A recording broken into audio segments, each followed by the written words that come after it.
모든 만물은요, 목적이 있어서 만들어집니다. 마이크는 내 입술에서 나오는 소리를 크게 해서 여러분들이 잘 들리도록 하기 위해서 만들어진 것이고요. 이 태블릿도 설교를 잘 만들어서 이것을 정말 틀리지 않게 잘 전달하기 위해서 이렇게 만들어진 것이에요. 모든 것이 다 목적이 있어요. 그렇다면 과연 하나님께서 우리들에게 성경의 말씀을 주신 이유가 무엇일까요? 예? 하나님께서 왜 우리들에게 성경 말씀을 주셨죠? 목적이 무엇일까요? 아멘? 아멘? 무조건 아멘이야. 이건 어쨌든 아멘. 예수님께서 행하신 수많은 표적과 이사를 기록하여서 예수님이 우리의 구세주가 되신다는 사실을 알려줄 목적으로 성경이 기록된 것이에요. 아멘? 아멘? 예수님께서 행하신 수많은 표적이 있는데 그 표적은 뭐냐? 예수님은 그리스도시다. 예수님은 구세주시다. 예수님은 창조주시다. 할렐루야. 예수님은 다시 오실 재림주이시다. 할렐루야. 그것을 우리에게 알려주기 위해서 성경에 기록되어 있는 것이에요. 그분이 행하신 많은 수많은 표적이 있었는데요. 복음서에만도 약 한 40번이 나오는데 요한복음에는 선별되어서 약 7개의 기적만 기록하고 있습니다. 저희 성경책 요한복음이 기록되게 된 이유가 여러분들 예수님의 제자 중에서 순교당하지 않고 제일 오래 산 사람이 누군지 아시죠? 요한이에요. 네. 누가복음을 누가 썼다고요? 누가 썼죠. 그러면 사도행전은 누가 썼다고요? 네, 이제 안 속아 넘어가네 이제. 여러분들 많이 아주 성숙해지신 것 같습니다. 자, 가장 오래 산 사람이 요한인데 요한에게 찾아가서 당신이 죽기 전에 할 일이 있습니다. 당신이 보고 듣고 경험한 것을 기록에 남겨서 예수님의 행적이 우리 후세까지도 이렇게 전수될 수 있도록 좀 부탁합니다. 하면서 제자들의 간청에 의해서 요한복음이 기록되게 됐다는 것입니다. 우리가 전승이라는 것 좀 내려오는 어떤 이야기는 쉽게 더해질 수도 있고 또 쉽게 감해질 수도 있지만 기록으로 남겨주면은 그런 것이 많이 줄어들죠. 우리가 여기서부터 시작해서 내가 무슨 말을 했어요. 한 10마디를 했어요. 그리고 그 사람에게 넘어가, 그 사람 넘어가. 10명 넘어가면은 그러면 딴 얘기가 나와요. 딴 얘기가 나와요. 이게 전승이라고 그래요. 전달돼서도 하는 얘기는 오점이 많이 있고 실수가 많고 그다음에 잘못된 경우가 참 많이 있지만 기록되어서 우리에게 넘겨질 때는 그 실수가 굉장히 많이 적어진다는 것을 우리가 알 수 있습니다. 자, 오늘 요한복음 20장 30절에는 예수께서 제자들 앞에서 이 책이 기록되지 아니한 다른 표적도 많이 행하셨다고 기록하고 있어요. 예수님께서 제자들 앞에서 이 책에 기록되지 아니한 다른 표적도 많이 행하셨다는 것은 뭐냐? 제자들이 기록한 그 모든 성경에는 예수님이 하셨는데 우리가 기록하지 않은 것들이 무지하게 많이 있다는 얘기예요. 아마 기록된 내용보다도 기록되지 않은 내용이 훨씬 더 많이 있을 것이라고 생각이 들어요. 오병이의 기적을 벌였을 때 많은 사람들이 한 2만 명이 모여서 음식을 나눠 먹지 않습니까? 그 사람들한테 한 사람 한 사람한테 이것을 어떻게 해서 먹게 됐느냐고 얘기를 하면 거기서 나오는 얘기가 다 다를 거예요. 다 내용이 달라요. 나는 어떻게 하다가 여기서 오병이의 기적이 됐는지도 몰랐다. 어떻게 이런 생선이 어디서 났지? 어디서 이렇게 떡이 이렇게 생겼지? 잘 모르지만 각자가 느낌이 틀리고 받은 바가 은혜가 틀리고 상황이 다 다르기 때문에 그것을 다 기록했다면 아마 요한복음 하나 전체가 다 그거 기록하는데도 다 모자랐을 것 같아요. 심지어 이 꽃이 어떻게 생겼는지, 요 풀잎이 어떻게 생겼는지 이것을 기록하자면 한도 없어요. 여러분들 박테리아 한 마디에 들어있는 DNA, 설계도죠. DNA를 기록하면은 1000페이지 되는 백과사전에 꽉 채우고 남는 거예요. 박테리아 한 마리, 따라합시다. 박테리아 한 마리. 한 마리가 얼마나 큰지 아세요? 눈에도 보이지도 않아요. 현미경으로 봐야지만 한 마리 있는데 그 DNA를 우리가 이렇게 쓰는 글씨체로 기록한다면은 백과사전 1000페이지 분량이 그렇게 많이 기록이 된대요. 그러니 예수님에 대해서 우리가 얘기하자면 세상에는 모든 책으로 기록해도 다 기록되지 못할 정도의 분량이다. 그렇게 말씀할 수가 있겠죠. 자, 요한복음 21장 25절에는 예수께서 행하신 일이 이외에도 많으니 만일 낱낱이 기록된다면 이 세상이라도 이 기록된 책을 두기에 부족할 줄 아노라. 기록합니다. 예수님에 대해서 예수님은 창조주시다. 예수님은 구원자가 되신다. 아멘. 아멘. 예수님은 재현주가 되신다. 이것만 하더라도 요 얘기만 하더라도 성경책 못 당해내죠. 그렇게 많은 분량으로 우리가 경험을 했다는 것을 우리가 알 수 있습니다. 자, 요한이 기록된 이 요한복음은 예수님께서는 하나님의 아들이시고 메시아가 되시고 그리스도가 되신다는 사실을 믿도록 하기 위해서 이 글을 썼다고 기록하고 있어요. 당시에 유대인들은 이스라엘의 정치적인 독립을 원했기 때문에 옛 다윗의 영광을 다시 되찾을 메시아를 기다렸던 것만큼 예수님께서 직접 이를 행하시기를 기다리고 있었어요. 예수님은 자기 자신이 그리스도다, 내가 메시아다 라고 그런 단어를 써가면서 이렇게 말한 적은 한 번도 없었어요. 만약에 예수님께서 직접 그 칭호를 내가 메시아다, 내가 그리스도다, 내가 세상의 구세주다 라는 칭호를 직접 사용하셨을 경우에는 자신이 정치적인 어떤 혁명가로서 오해받을 수 있는 소지가 많이 있었기 때문에 그런 말을 하지 않으셨어요. 하지만 우리가 분명히 알 것은 예수님이 하나님의 아들이심을 우리가 믿는다는 것, 이것을 통해서 우리들이 구원받았다는 사실을 의미하는 것이라고 우리가 단정을 지을 수 있다는 것입니다.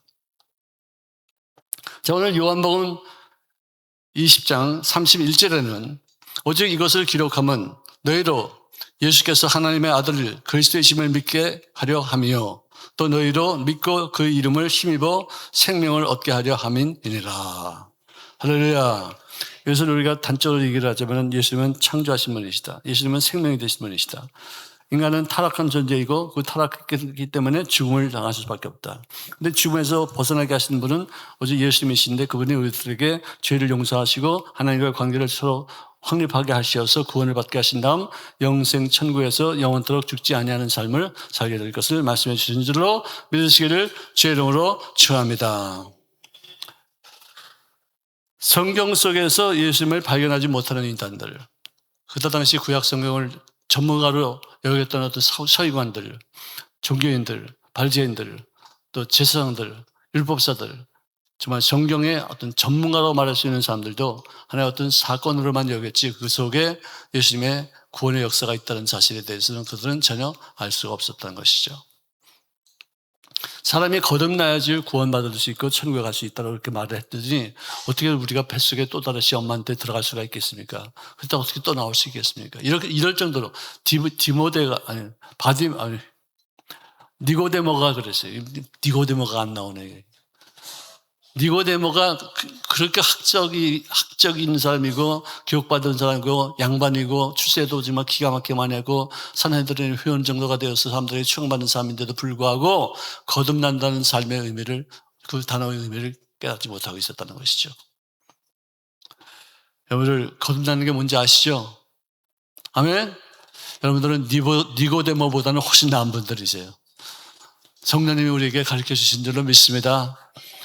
구약에서 성령님을 인정하지 않았기 때문에 아마 니고데모는 나중에 예수님이 돌아가신 이후에 성령님을 받고서 아마 그때 갔어야 이해할 수 있을 것이라고 생각합니다. 구약에 그 피비린내 나는 그런 제사들이 많이 소개되는데 특별히 레위기에 기록된 피 제사는요, 정말로 도살장에서 짐승들을 죽여서 피를 흥건히 뿌려놓는 그런 어떤 장면 이상의 것은 우리가 볼 수가 없게끔 되어 있어요.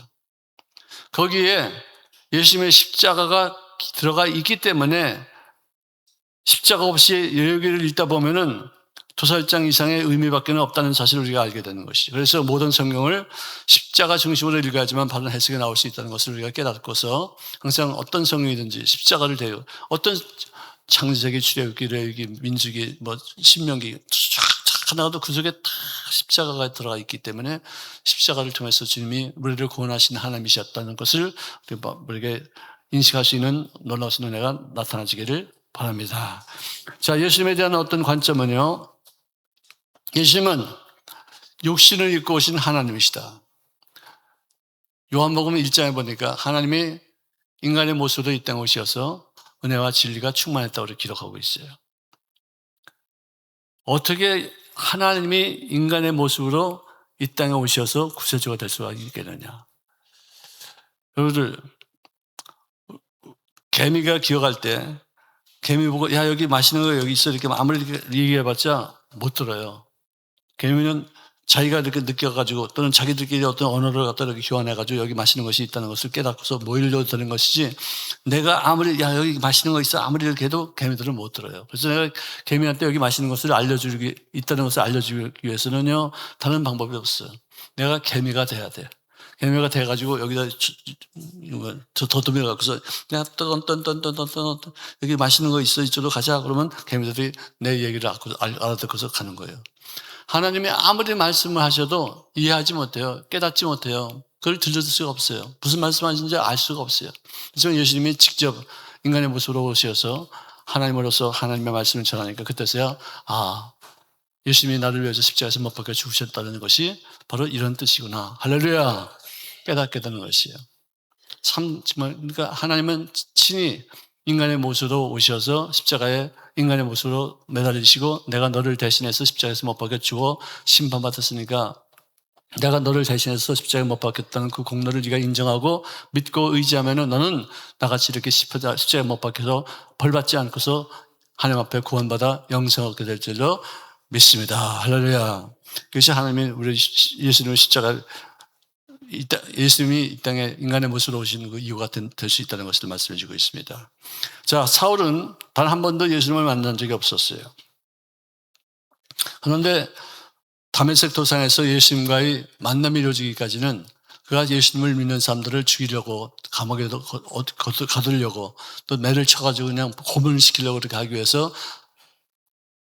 명령서를 받아가지고서 다메섹 도상에 가다가 갑자기 큰 빛이 있어서 너무 놀라가지고 떨어졌는데 예수님이 하실 말씀이 나는 내가 박해하는 예수다 라는 말씀을 듣고 나서야지 그 음성을 듣고 깨달은 사실이 뭐냐. 예수님은 기름 부으심 받은 자이구나. 예수님은 메시아구나. 예수님은 구원자가 되시는구나. 할렐루야.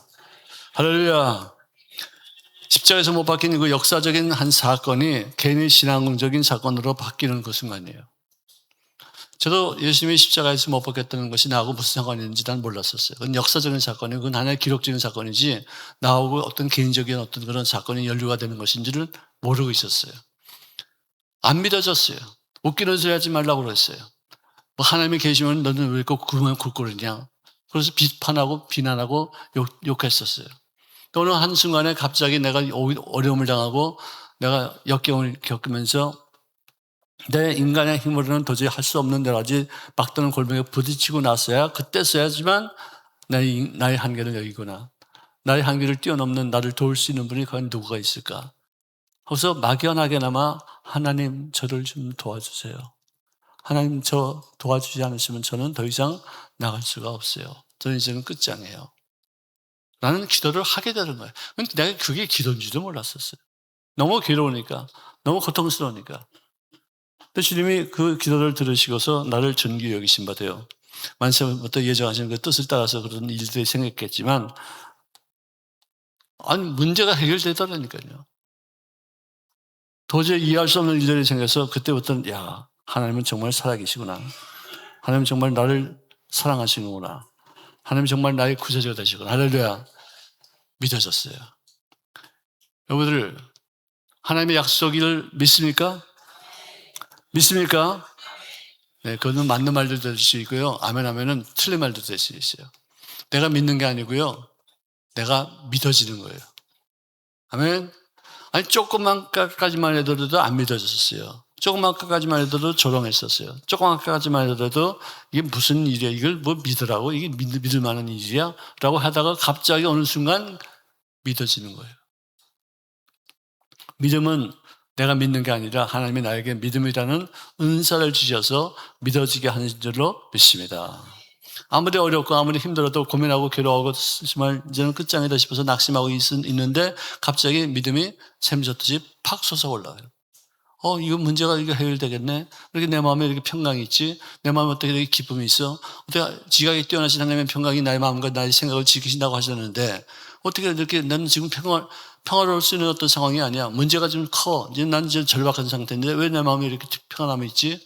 하나님이 나에게 주시는 은사가 임했기 때문에 나도 알 수 없는 놀라운 지각이 뛰어난 하나님의 평화와 기쁨이 그리고 자신감이 믿음이 생기게 된 줄로 믿으시기를 주의 이름으로 축원합니다. 할렐루야. 할렐루야. 자, 역사적인 사건이 한 개인의 신앙으로 바뀌게 되어지고 또 한 개인의 사건이 민족과 인류의 사건으로 바뀌어지는 것이. 요셉이요, 형들에게 배신당해서 종으로 팔렸을 때 그는 자기 개인적인 사건이었었어요. 형들 어떻게 나한테 이런 일을 할 수 있지? 나를 이렇게 배신해도 이렇게 배신할 수 있는 것이야? 형제를 갖다 이렇게 정말 죽이려기까지 이렇게 종으로 팔아버려? 도저히 이해할 수 없는 자기 개인적으로 다급하고 개인적으로 순환을 당하고 개인적으로 이제는 종말에 어떤 도착하는 어떤 그런 절박한 어떤 상황 가운데 빠져 있는데 그 사건들이 하나씩 하나씩 벗겨져 가면서 그가 나중에 국무총리가 되어서 국가적인 사건이 되고 민족적인 사건이 되고 전 우주적인 사건이 된 줄로 믿으시기를 바랍니다. 여러분들이 지금 겪고 있는 어떤 아픔과 슬픔과 그 고뇌와 어떤 번민이 그것이 한 개인적인 사건으로 끝나지 않고 언젠가는 어떤 모습으로든지 하나님께서 많은 사람들에도 귀감이 되어지고 더 훌륭한 인생이 예수 믿고서 하나님의 말씀을 깨닫고 나서 정말 주를 위해서 열심히 해서 일할 수 있는 사람으로 바뀌어진다면 그것 또한 세계적인 사건으로 바뀌어지게 된 줄로 믿으시기를 바랍니다. 며칠 전에 청년 조용기라는 영화를 이제 시사회를 통해서 제가 봤는데요.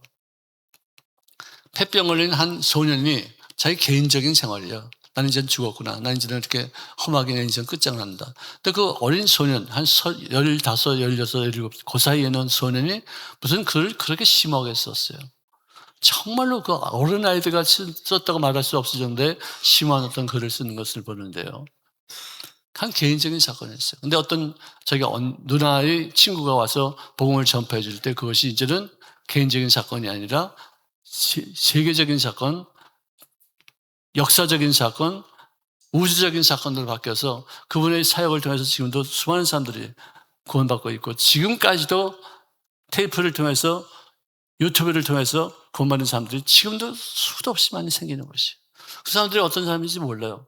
한 개인적으로 인생을 끝날 수 있는 사람들도 되지만 조인기 목사님한테 전해주었던 그런 한 소녀가 말씀을 전해주면서 그 사람이 그렇게 세계적으로 유명한 정말 주의 종이 될지 누가 알았겠어요. 우리를 정말 우리들의 인생을 소홀히 하지 마시기를 바랍니다. 언제 어느 틈에 어떤 모습으로 하나님 앞에 엄청난 위대한 모습으로 사용될지 우리가 알 수 없어요. 제가 기도하고 제가 전도한 사람들도 어떤 사람들은 지금 와서 정말 기가 막힌 일을 하고 있는 사람이 있는지도 몰라요. 아무도 몰라요. 누가 나한테 전도했는 사람이 내가 이렇게 술 먹으면 도봉교회 당회장이 된 줄 누가 알았겠어요? 상상도 못했죠. 그 여자는 나한테 예수만 전해주고 내가 결혼하자니까 주랑내 뺑 도망갔어요. 내가 이해는 하지요. 그렇지만 내가 굉장히 가슴이 아팠었어요. 근데 그것까지도 하나님의 예비해 놓으신 사건들이었더라고요. 내가 추구하던 건, 내가 요구하던 건, 내가 원하는 건, 내가 목적하던 건, 내가 꿈을 꾸려던 있던 것들이 다 망가지고 나니까, 다 사라지고 나니까 오직 저는 기댈 때가 어디요? 하나님만 바라보는 거예요. 하나님만 바라보니까 주의 종이 되고 주의 종이 되던 그 길이 뭐 아무것도 모르고 아멘 아멘 하다 보니까 여기까지 온 거예요. 할렐루야. 할렐루야. 그 여자친구는 나에게 복음을 전해주고서 결혼하자니까 네 꼬라지를 보라고 그래, 나보고. 내가 그때 꼬라지를 보니까 신학교 학생이었는데 잠바떼기만 입고 신발도 그냥 그지 같은 신발만 신고 비가 와도 우산도 안 쓰고 다니면서 가방에다가 성경책을 들고 다니는 그런 모습이었으니까 그 사람이 보기에도 내가 결혼하면 자기는 망했다 싶었을 것 같아. 그래서 아마 그래서 도망간 거예요. 근데 그 사람이 왜 나에게 전화를 걸었을까? 그러고 나서 한 1, 2년 있다가 나한테 전화를 걸었어요. 야, 누구냐? 여보세요? 그랬더니 나야. 그래서 누구요? 나라니까. 근데 조금은 어린애가 웅 하는 소리가 들려. 그래서 야, 너 시집 갔구나. 너 애기 낳았네? 그러니까 조용히 끊더라고요. 왜 그런지 난 아직도 잘 몰라요. 지금도 어떻게 있는지 난 잘 몰라요. 근데도 그 사람이 내가 주의 종이 될 줄 알았어요. 순복음 도봉교회같이 좋은 교회에서 주를 위해서 일할 수 있는 사람으로 될지 상상도 못했죠. 그래서 어떤 사람들에게 전도하면요, 그것이 한 개인적인 문제가 우주적인 문제로 바뀌어질 수도 있고, 우주적인 어떤 사건이 한 개인에게도 임하여서 하나님의 영광을 위해 쓰임받는 귀한 삶이 될 줄로 믿으시기를 주의 이름으로 축원합니다. 아멘. 자유의지를 가진 존재의 순종과 불순종을 통해서 하나님이 우리를 택하시느냐 택하지 않으려 하시느냐를 결정할 수 있어요. 내가 순종하는 것도 내가 불순종하는 것도 나의 자유이지만, 그러나 그 결과에 대해서만큼은 스스로가 책임지는 삶을 살아야지만 되는 것이에요. 결혼을 했으니까 할 수 없이 같이 살아야지만 된다? 그래요? 안 그래요? 결혼을 했기 때문에 할 수 없이 죽어도 살아도 같이 살아야지만 됩니까? 그런 상황이 된다 하더라도 그것을 좀 의미 있게, 그것을 가치 있게, 좀 보다 보람 있게 이렇게 바꾸는 것이 우리들의 삶의 가치인 줄로 믿으시기를 바랍니다. 자, 자녀를 낳았기 때문에 어쩔 수 없이 돌봐야지만 됩니까? 참 안타까운 얘기죠. 좀 비참한 얘기죠. 비인간적인 얘기입니다. 인간적인 가치를 포기하기에는 부득이한 사랑, 이런 어떤 사랑보다도 항상 실존적인 고백에 수반되어지는 그런 인격적인 사랑을 할 수 있기를 주의 이름으로 축원합니다. 아멘. 저는 오늘 아침에 이 말씀을 준비하다가 요나서가 생각이 났는데, 요나를 쭉 제가 1장부터 2장, 3장, 4장까지 쫙 한번 읽어봤어요. 근데 그 요나서는요, 그 주체가 누구냐면은 요나가 아니라 누구예요? 하나님이시에요. 하나님이 왜 요나를 택하셨을까? 예? 요나는 고집통이고 자기 주권이 가능한 사람이고 자기 주장을 굽히지 않는 그런 어떤 고집장이었었어요. 그러니까 하나님이 쓰시는 거예요. 그런 사람을 쓰시는 거예요. 그래서 저는 그 사람에게 니느웨에 가서 너희가 말씀을 전파해서 그 사람들을 구원시킨다 내가 쓰임받아라니까, 나는 안 갑니다. 니느웨는 우리 적국입니다. 우리의 철저지 원수입니다. 그분들 지금 전 죄를 지어서 지금 망하기 딱 좋은 상태로 지금 잘 가고 있는데 왜 내가 막습니까? 그분들은 지옥 가야 됩니다. 그 사람들 다 멸망받아야지만 됩니다. 난 그 사람들에게 복음을 전할 이유가 없습니다. 그래서 저는 도망갔어요. 니느웨로 가야 되는데 다시스로 도망갔어요. 하나님이 다시스로 갈 걸 알았을까요? 몰랐을까요? 알았죠? 알았으니까 택한 거예요. 집단은 도망갔는데 하나님께서는 도망간 그 사람을 위해서 풍랑을 예배해 놓으셨어요. 올라갔다 내려갔다 그냥 제비를 뽑으니까 요나가 뽑혔어요. 어쩌다 그래 됐냐니까 내가 하나님의 명령을 어기고서 내가 이렇게 도망가다 이렇게 풍랑을 만났으니까 너희들이 당하고 있는 이 풍랑의 원인이 바로 나야. 그러니까 나를 물속에다 던지면은 나는 죽을지 몰라도 여러분들은 살 것이고 내가 죽음으로 말미암아 니느웨에 있는 그 모든 사람들도 다 같이 지옥에서 만날 것이다. 그렇게 아주 악한 그런 고집쟁이였었어요. 사악했어요. 똥고집이었었어요. 자기가 의롭다 여기는 것은 의로운 것이고 자기가 보시기에 이건 불의하다는 것은 이건 불의한 것이에요. 어떻게 이런 나쁜 놈들을 살립니까? 이런 사악한 놈들은 지옥불에 직접 들어가게 만들어야지 왜 내가 그 사람들한테 가서 복음을 전파합니까? 자기 딴에는 자기 말이 맞는 것이었어요. 그런데 주님은 그런 고집통일을 쓰임받고서는 물속에 풍덩 던지니까 성경에 보니까 물고기를 하나님이 예비하셨대요. 예비하셨다. 아멘. 꼬르륵 하는데 물고기가 와가지고 탁 채웠어요. 근데 그게 삼켜지지도 않고 여기 걸려가지고 여기서 꼬르륵 하고 있는데 위장까지 나면 내려간 것 같아요. 근데 거기서 난 이제 물고기한테 잡혔으니까 난 죽겠지. 이제는 금방 죽을 거야. 난 이제 금방 죽을 거야. 근데 하루가 지나도 안 죽고 이틀이 지나도 안 죽고 사흘이 지나도 안 죽고 그냥 죽어도 안 죽는 거야 이게 그냥. 그러니까 딱 죽었으면 딱 끝장나는데 안 죽고 고통만 막 계속 숨도 잘 못 쉬겠고 물만 먹고 배도 고프고 뭐 자동 금식에다 자동 철야에다가 그냥 죽겠는 거야 죽겠는. 그러니까 너무나 죽겠으니까 하나님 앞에 죽여달라고 그러다가 안 죽으니까 죽는 것보다 사는 게 낫겠다 싶어서 살려달라고 막 기도하는 거야. 막 기도하는 거야. 얼마나 거기서 기도했으면은 영안이 활짝 열려서 나는 지금 물고기 뱃속에 있는 게 아니다. 나는 바깥에 나와 있다. 난 구원받았다. 하나님 감사합니다. 나를 고쳐주시니, 나를 구원받게 하시니, 나를 지옥불에 던지지 않게 만들어 주셨으니 감사합니다. 그래서 미리 보는 감사를 기도했어요. 아멘. 어려울 때, 깜깜할 때 영혼이 열리면은 이 어려움을 통해서 하시고자 하는 하나님의 뜻이 보여지기 때문에 우리가 자동으로 기뻐할 수 있고, 자동으로 감사할 수 있고, 자동으로 평강을 누릴 수 있고, 자동으로 주님의 영광을 선포할 수 있게 될 줄로 믿습니다. 나같이 이렇게 양순하고 착한, 아니, 나같이는 아니지. 온유한 사람들, 착한 사람들이 있어요. 그러죠? 나는 뭐 착한 건 아니지만 어쨌든 어떤 누가 착한 사람이다 하면은, 야, 너 니네에 가서 말씀 전해. 그러면 알았습니다. 아멘. 순종하겠습니다. 그래서 니네에 가서 얘들아, 하나님께서 너희들을 회개하라고 그런다. 조금 있으면 너희들을 심판받아가지고 정말 하나님 앞에 벌 받을 테니까 회개하라. 회개하라. 아무도 안 들었을 거예요. 아무도 안 들었어. 저 어떤 놈이 미친 짓 하고 있네.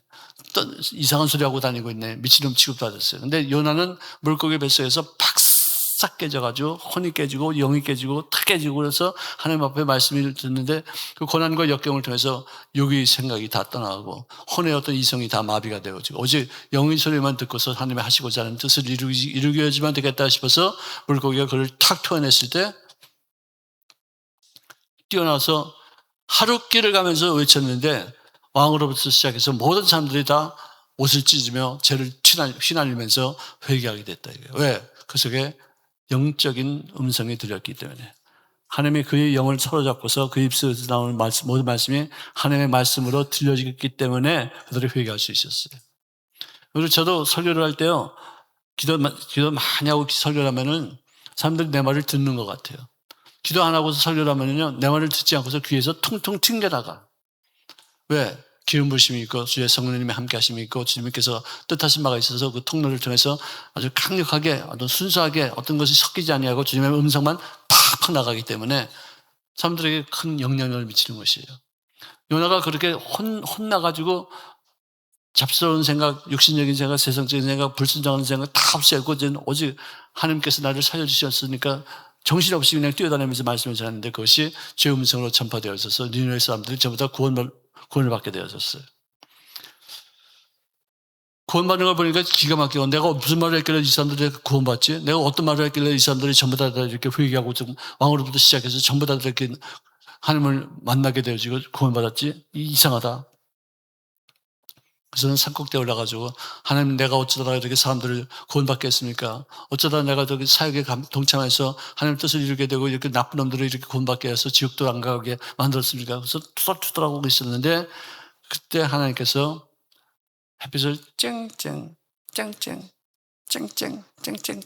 막 이렇게 햇빛을 쬐니까 너무나도 힘들고 너무나도 고통스러워서 하나님 저를 죽여주시옵소서. 왜 이렇게 뜨거운 어떤 그런 태양을 이렇게 저에게 비치게 하십니까? 했더니 하나님께서 정리해 보니까 박농쿨을 어떻게 해요? 예배하셨다. 할렐루야. 맨 처음에는 물고기를 예배하셨는데 이제는 박농쿨을 예배하시고서 그 요나의 머리를 위해서 그늘을 딱 지게끔 만들었어요. 그랬더니 요나가 야 이거 시원하다. 갑자기 이렇게 웬 박농쿨이 나타나서 그늘을 지게 만들어서 나를 땀 흘리지 않냐고 따갑따갑하게 고통받지 않게 하느냐 하면서 크게 기뻐했는데 그때 또 하나님이 뭘 예배하셨냐면은 벌레를 예배하시사 이튿날 새벽에 그 박농쿨을 아그작 하고서 갉아먹게 하니까 그 박농쿨이 뿌리가 끊어지니까 시들었어요. 해가 뜨니까 또 다시 또 뜨거운 어떤 동풍이 또 예비된 바 되어서 바람이 뜨거운 바람이 막 불게 되니까 요나가 머리가 뜨거워서 혼미해서 이제 드디어 죽기를 신청합니다. 주님, 나 사는 것보다 죽는 것이 더 낫겠으니 나를 죽이십시오. 했더니 야, 내가 어떻게 박농쿨로 말미암아 성냈냐? 너 왜 박농쿨 때문에 짜증냈다가 좋았다가 또 성냈다가 좋았다가 또 화냈다고 왜 그러냐? 했더니 하는 말이 내가 성내어서 죽기까지 할지라도 옳으나이다. 했더니 내가 수고도 하지 않고 재배도 하지 않고 하룻밤 있다가 사라진 그 박농쿨 그 때문에 네가 좋아하고 기뻐하고 좋아하고 기뻐하고 또 아끼고 좋아하고 그랬는데 하물며 이 큰 성읍 니느웨에는 좌우를 분변치 못하는 자가 12만 명이 넘고 가축도 많이 있는데 내가 어찌해서 그들을 아끼는 것이 이것이 뭐 잘못된 것이냐? 너는 박농쿨 네가 만들지 않고 네가 갖다 놓지 않고 네가 스스로 너에게 좀 유익이 됐다고 해서 그렇게 기뻐했는데 그래 내가 직접 만든 거는 12만 명이라는 사람들이 죽어가는데 그 사람들이 너 때문에 구원받는 걸 보고서 내가 기뻐하지 않을 수 있겠느냐. 참 진짜 저는요.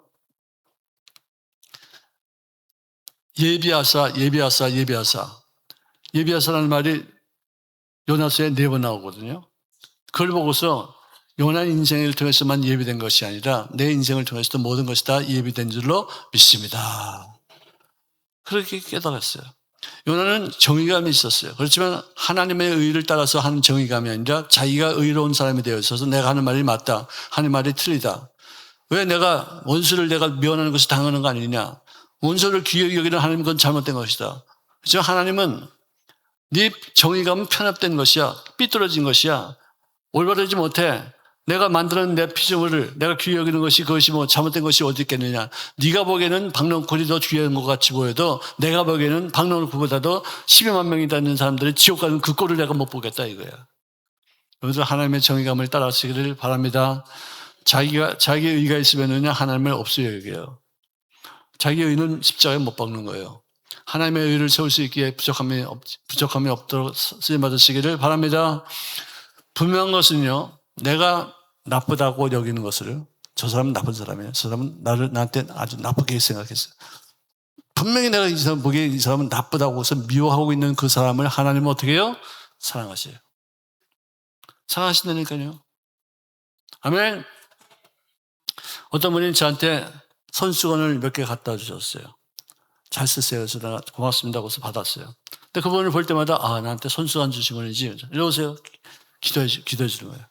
근데 어떤 분은 나한테 아주 몹쓸 말을 해가지고 그냥 마음이 상처가 화가 났어요. 그 사람 볼 때마다 나한테 좀 나쁜 말 해가지고 좀 볼 때마다 스물이 올라오네. 그런 사람이 몇 사람이 있었어요. 그래서 근데 목사님 나한테 와서 그렇게 못된 짓 하고 나서 또 기도는 해달라고 그래요. 나한테. 그래서 기도해 주는데 내가 지금 기도 대충 하고 대충 하고 그냥 성의 없이 해줘야 되겠다고 해서 딱 손 얹고서 기도하는데 기도가 왜 이렇게 잘 나와. 진짜 기가 막히게 축복이 되어지고 정말 기분이 좋고 그냥 너무나도 신기하고 왜 그러지 난 꼴도 보기 사람한테 어떻게 이런 기도가 나올 수 있어. 그런데 또 보니까 성령님이 이 사람을 내가 보기에는 별것도 아닌데 하나님 보시기에는 좋은 분이라고 여기신 거예요. 그래서 내 입술을 통해서 축복되는 진짜로 온 힘을 다해서 기도하는 어떤 집중해서 기도하는 어떤 그런 경험을 해본 적이 있어요. 나한테 손수건 2장 사다 주셔서 고맙다고 해서 여김받아서 내가 기도하는데 기도가 안 나와. 축복하고 싶은데 정말 나한테 손수건 2장 샀으니까 얼마나 좋은 일이야. 그래서 내가 마음을 다해서 기도하는데 기도가 안 나와. 그래서 내가 그때 느낀 것이 뭐냐. 야, 기도도 내 마음대로 되는 것이 아니구나. 내가 보기에 좋은 사람도 하나님 보시기에는 좋지 않은 경우도 있고 내가 보기에 나쁜 사람도 하나님 보기에는 좋은 사람이 있을 수 있겠구나. 할렐루야. 할렐루야. 제가 여의도 직화성전에 있을 때요. 하루에 신방을 8곳, 9곳 갔어요. 대신방 때는 한 10곳, 15곳도 갔죠. 근데 신방 가면은 어느 집에 가면은 성경이 딱 찾아지고 찬송가가 딱 선택이 되어지고 말씀을 증거하는데 야 내가 참 목사 되길 참 잘했다. 어쩌다 이렇게 설교를 잘하냐. 기특하다. 이쁘다. 쓰담쓰담. 내가 어떻게 지금 이렇게 설교를 내가 잘하지. 그러고서는 내가 나를 굉장히 귀여겼어요. 그러는데 그 다음 집에 갔는데 이제 뭐 1층에서 5층 집에 가가지고 신방한데 거기서는 말이 안 나와. 설교를 못 하겠어요. 기도도 안 되고 무슨 찬송을 부를까 싶기도 잠깐만 헤매게 되고 막 짜증이 나고 왜 이렇게 안 되지 이게. 내가 조금 아까는 그렇게 설교를 잘했는데 왜 지금은 내가 어쩌다 이렇게 주연이 해가지고 설교를 못 해가지고 이렇게 괴로운가 뭐 그런 어떤 탄식이 이렇게 나올 정도가. 근데 그게요. 한두 집이 아니라 어느 집에 가면 기도가 잘 되고 말씀 전교가 잘 되고 어떤 집에 가면 설교가 잘 안 되고 정말 기도도 안 되고 어떻게 짜증나고 어떻게 와가지고 내가 신방을 이런 집을 내가 어떻게 할까 그런 생각을 할 정도로 안 돼요. 제가 그때 느낀 것이 뭐냐. 좁쌀 한 말하고 콩 한 말하고 섞으면 몇 말? 한 말 반. 이제는 여러분 절대로 속지 않네요. 이제 정확하게 말하네. 콩 한 말하고 좁쌀 한 말하고 섞으면 한 말 반 조금 안 돼요. 왜? 콩 사이사이에 좁쌀이 들어가지 않습니까? 근데 내가 어느 집에 신방을 가면은 그 집은 밤낮 감사합니다. 찬송합니다. 그리고 좋은 말 해주고 칭찬해주고 서로 사랑해주고 기도 생활하고 찬송하고 그런 것이 그 집의 공기 중에 이 산소와 질소, 분자 사이사이에 거기에 그런 감사와 찬송이 다 들어가 있어요. 콩 사이사이에 좁쌀이 들어가 있듯이 그게 다 들어가 있어가지고 축복하기가 좋고 기도하기가 참 신나고 할렐루야 말씀 전하기도 어쩌면 내가 이렇게 모든 말씀도 생각이 나서 이렇게 말씀을 전할 수 있겠는가. 이 말씀에 내가 처음으로 이렇게 알고 있는 내용을 모르고 있는 내용을 내가 설교하게 됐구나. 성령님의 내 입술을 주장하는 것을 내가 확실히 느껴요. 평상시에 이 공간에다가 좋은 것으로 새겨놓으면은 그것을 갖다 쓰기가 편하게 될지도 믿으시기 바랍니다. 교회도 마찬가지예요. 어느 교회 가면 설교하기가 참 좋아요. 어느 교회 가면 설교하기가 너무 짜증나요. 힘들고, 아이고, 이렇게 기도가 안 되냐, 이렇게 설교가 안 나오나, 예화도 진짜 생각도 안 나고. 근데 어느 교회 가면은 정말 기도를 많이 해서 그런지 설교하기도 좋고 말씀 전하기도 좋고 반응도 좋고 내가 하면서도 내가 스스로 내가 정말 설교 참 잘한다. 어떻게 이렇게 좋게 설교를 하냐고 해서 내가 칭찬할 정도로요. 그렇게 분위기가 다 다른 겁니다. 여러분들 새벽 예배 때 제가 기도하면서 깜깜하니까 누군지 몰라요. 근데 어떤 분은 기도가 잘 되는 분이 있고 어떤 분은 기도 안 되는 분이 있으면은 여러분들이 스스로 느끼시기 바랍니다.